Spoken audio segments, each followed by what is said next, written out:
ராஜயோகம் டிவி நேயர்கள் அனைவருக்கும் வணக்கம். நம்ம ராஜயோகம் டிவியில் புத்தம் புதிய ஆன்மீக தகவலை தெரிஞ்சுட்டு வரோம். அந்த வகையில் இன்னைக்கு ஆன்மீக தகவலை எடுத்து சொல்றதுக்காக ராஜயோகம் புகழ் ராஜயோகம் டாக்டர் கே ராம் சார் அவர்களை வெல்கம் பண்ணிடலாம். வணக்கம் சார். வணக்கம் சார். இந்த தமிழ் புத்தாண்டுல தனுசு ராசிக்காரர்களுக்கு எப்படி சார் இருக்கு? அதாவது ரிஷப லக்னம், கும்பம் ராசி, சதயம் நட்சத்திரம் 3ஆம் பாதத்தில் தமிழ் புத்தாண்டு பராபவ வருட தமிழ் புத்தாண்டு உதயமாகுது. மங்கள நாளாகிய செவ்வாய்க்கிழமை நாட்களில் பரிவர்த்தனா யோகத்தோடும் 90 சுப முகூர்த்தங்களோடும் ஜனனமாகியுள்ள இந்த தமிழ் புத்தாண்டு தனுசு ராசியை பொறுத்தளவுக்கு தார்மீக பொறுப்புகள் கிடைக்கக்கூடிய ஆண்டாக, தன பணம் சேரக்கூடிய ஆண்டாக, தங்குதடையில்லாத தன வரவுகளை சந்திக்கக்கூடிய அல்லது சம்பாதிக்கக்கூடிய ஆண்டாக இந்த ஆண்டு ஆரம்பமாகுது. பொதுவாகவே அதாவது ஒவ்வொரு வருடங்களுக்கும் ஒவ்வொரு தமிழ் வருடங்களுக்கு பார்த்திங்கன்னா ஒவ்வொரு விதமான கிரகங்கள் ஒவ்வொரு விதமான ஆதிபத்தியத்தை கையில் எடுத்திருக்கும். அந்த வகையில் உங்களுடைய ராசி அதிபதி தனுஷ ராசிக்கு அதிபதி குரு பகவான் ராஜா அப்படிங்கிற அந்தஸ்தோடு, அதாவது ராஜாவாக ஆதிக்கம் பெற்று இருக்கிறதுனால கண்டிப்பாக தலை சிறந்த ஒரு அமைப்புகள் கிடைக்கக்கூடிய, தன்மானத்தோடு வாழக்கூடிய, அடுத்தவங்க முன்னாடி மிகப்பெரிய அதிகாரத்தோடு வாழக்கூடிய, இத்தனை வருஷமாக நல்லவங்களாக இருந்தோம் நமக்கு நல்லது நடக்கலை அப்படின்னு கவலைப்பட்ட உங்களுக்கு நல்லதுக்கும் காலம் உண்டு என்ற நன்மையான விஷயத்தை நிரூபம் பண்ணக்கூடிய, அதாவது நிரூபிக்கக்கூடிய ஆண்டாக தமிழ் புத்தாண்டு அமையப் போகுது. தமிழ் புத்தாண்டு ஆரம்ப காலத்தில் பார்த்தீங்க அப்படின்னா உங்களுடைய ராசி அதிபதி குரு பகவான் 7ஆம் இடத்துல இருந்து சரி சப்தமாக பார்வையாக உங்களுடைய ராசியை பார்க்கறதுனால உங்களுக்கு எவ்வளவு எதிர்ப்பு இருந்தாலும் எவ்வளவு பிரச்சனை இருந்தாலும் அந்த எதிர்ப்புகள் மூலமாக சிறப்புகள் கிடைக்கக்கூடிய, பிரச்சனைகள் மூலமாக கர்ஜனை ஏற்படக்கூடிய, களங்கம் இல்லாத நல்லதொரு காலம் அமையக்கூடிய ஆண்டாக தமிழ் புத்தாண்டு அமையும்.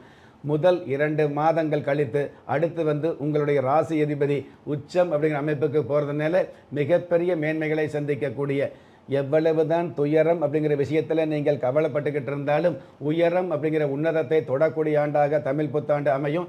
சிகரங்களை தொட்டு பார்க்கக்கூடிய ஆண்டாக தமிழ் புத்தாண்டு அமையும்.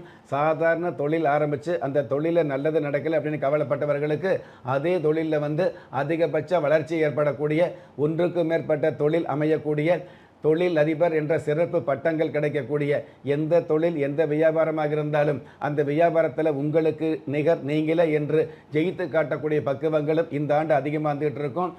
அதாவது சோர்ந்து போன வாழ்க்கையை வாழ்ந்து காட்டக்கூடிய ஆண்டாக, அதே சமயத்தில் நின்று போன தொழில் வியாபாரத்தில் வென்று காட்டக்கூடிய ஆண்டாக தமிழ் புத்தாண்டு அமையப் போகுது. இதனால் உங்களுடைய ராசி அதிபதி குரு பகவான் ராஜா அப்படிங்கிற முதல் தரமான ஆதிபத்தியத்தை கையில் எடுத்திருக்கிறதுனால, அதே மாதிரி வாக்கு ஸ்தானாதிபதி சனி பகவானும் 4ஆம் இடத்துல இருக்கிறதுனால கடந்த காலங்களில் வாங்கிய கடன் தொகைக்கு நிவர்த்தி கிடைக்கக்கூடிய, சரியான வகையில் தவணை தொகையை செலுத்தக்கூடிய, கடன் வாங்கிய காலமெல்லாம் மாறி நீங்கள் அடுத்தவர்களுக்கு கடன் கொடுக்கக்கூடிய காலங்கள் உருவாகக்கூடிய, அதற்கு தகுந்த கட்டுமானமான வருமானங்கள் கிடைக்கக்கூடிய ஆண்டாக இந்த ஆண்டு அமையப் போகுது. 4ஆம் இடத்துல சனி பகவான் இருக்கிறதுனால கட்டிடத்துறையில் உள்ளவர்களுக்கும் கட்டுமான பணியில் உள்ளவர்களுக்கு கௌரவத்தோடு கலக்கமில்லாத பண வரவுகள் இணக்கமாக கிடைக்கக்கூடிய ஆண்டாக இந்த ஆண்டு அமையப் போகுது. ஜென்ம ராசிக்கு பஞ்சமஸ்தானத்தில் பாக்கியாதிபதி சூரிய பகவான் உச்சம் பெற்று இருக்கிறதுனால பிள்ளைகள் மூலமாக பெருவாரியான நன்மைகள் கிடைக்கக்கூடிய, குறிப்பாக சூரிய பகவானோடு சுக்கிர பகவான் சேர்ந்திருக்கிறதுனால பெண் பிள்ளைகள் மூலமாக பெருவாரியான மன ஆறுதலும் பண வருமானங்களும், சொந்த பந்தங்களுக்கு முன்னாடி உங்கள் குடும்பத்துக்கு மிகப்பெரிய வெகுமானங்களும் கிடைக்கக்கூடிய ஆண்டாக அமையுது. பஞ்சமஸ்தானத்தில் சூரிய பகவான் சுக்கிர பகவான் சேர்ந்ததுன்னு வைங்களே, தன்னுடைய பிள்ளைகள் மூலமாக கையெழுத்து போட தெரியாத பெற்றவர்கள் கூட கடல் கடந்த பயணத்திற்கு அனுமதிக்கக்கூடிய, கடல் கடந்த பயணத்தை அனுபவிக்கக்கூடிய ஆண்டாக இந்த ஆண்டு அமையும்.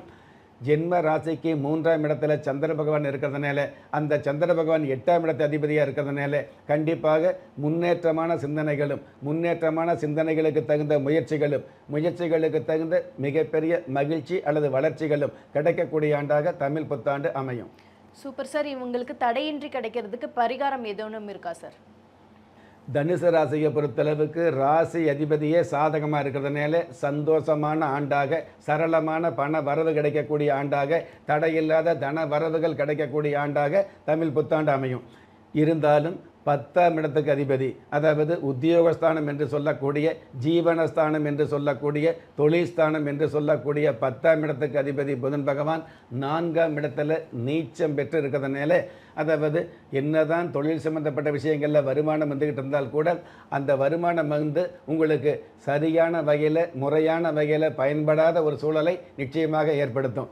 அந்த மாதிரி வருமானம் கிடைச்ச கூட அந்த வருமானத்தில் வெகுமானம் இல்லாமல் தடை ஏற்படக்கூடிய சூழல் இருக்கிறதுனால கண்டிப்பாக ஆன்மீக சம்பந்தப்பட்ட வழிபாடு உங்களுக்கு அற்புதமான பலன்களை கொடுக்கக்கூடிய பாக்கியத்தோடு இருந்துகிட்டு இருக்கும். அந்த வகையில் கடவுள் வழிபாடு அப்படிங்கிறது முருகப்பெருமானுடைய வழிபாடு அப்படிங்கிறத விட, குழந்தை உருவத்தில் இருக்கக்கூடிய முருகப்பெருமானுடைய வழிபாடு அப்படிங்கிறத விட, திருமண கோலத்தில் இருக்கக்கூடிய முருகப்பெருமானுடைய வழிபாடு அப்படிங்கிறது உங்களுக்கு மறுஜென்மம் எடுத்த மாதிரி மிகப்பெரிய மார்க்கங்களை கொடுக்கக்கூடிய வழிபாடாக அமையும். முருகப்பெருமானை பொறுத்தளவுக்கு அரசகோள வழிபாடு இருந்துகிட்டு இருக்குது. அந்த அரசகோள வழிபாடுகளுக்கு அப்பாற்பட்டு, ஆண்டி கோள வழிபாட்டுக்கு அப்பாற்பட்டு, திருமண சம்பந்தப்பட்ட திருமண கோலத்தில் இருக்கக்கூடிய முருகப்பெருமானை வள்ளி தெய்வானையோடு சேர்ந்திருக்கக்கூடிய முருகப்பெருமானை வழிபாடு வச்சுக்கிட்டீங்க அப்படின்னா அள்ளி அள்ளி கொடுக்கக்கூடிய அற்புதமான ஆண்டாக பராபவ வருட தமிழ் புத்தாண்டு அமையும். Super sir. தனுசு ராசிக்காரர்களுக்கு இந்த தமிழ் புத்தாண்டு எப்படி இருக்கும் அப்படின்னு சொன்னீங்க சார். நிகழ்ச்சியில் கலந்துக்கிட்டதுக்கு நன்றி சார். நன்றி. நம்ம ராஜயோகம் டிவியில் புத்தம் புதிய ஆன்மீக தகவல், தினப்பலன், மாத பலன் போன்ற நிகழ்ச்சிகள் ஒளிபரப்பாயிட்டு இருக்கு. அது மட்டும் இல்லாமல் ஒவ்வொரு நாளுமே நீங்கள் தெரிஞ்சுக்க வேண்டிய அதிர்ஷ்ட எண்கள், உங்களுக்கான அதிர்ஷ்ட நிறங்கள், உங்களுக்கான அதிர்ஷ்ட எழுத்துக்கள் போன்ற நிகழ்ச்சிகள் ஒளிபரப்பாயிட்டு இருக்கு. மேலும் ஒவ்வொரு நாளும் நீங்கள் வழிபட வேண்டிய தெய்வம் போன்ற நிகழ்ச்சிகள் ஒளிபரப்பாயிட்டு இருக்கு. இது போன்ற நிகழ்ச்சிகளை நீங்க உடனுக்குடன் தெரிஞ்சுக்கணும் அப்படின்னு நினைச்சீங்கன்னா நம்ம ராஜயோகம் டிவியை சப்ஸ்கிரைப் பண்ணுங்க, லைக் பண்ணுங்க, ஷேர் பண்ணுங்க. கண்டிப்பா கமெண்ட் பண்ண மறந்துடாதீங்க. அதை பெல் பட்டனையும் பிரஸ் பண்ண மறந்துடாதீங்க. நன்றி. திறமை இருந்தும் வறுமையில் வாடுகிறீர்களா? விதியை நொந்து விரக்தியில் இருக்கிறீர்களா? முயற்சிகள் செய்தும் முன்னேற்றம் கிடைக்கவில்லையா? களஸ்திரம் அமையாமல் கவலைப்படுகிறீர்களா? தாய்மையடையாமல் தவித்து நிற்கிறீர்களா?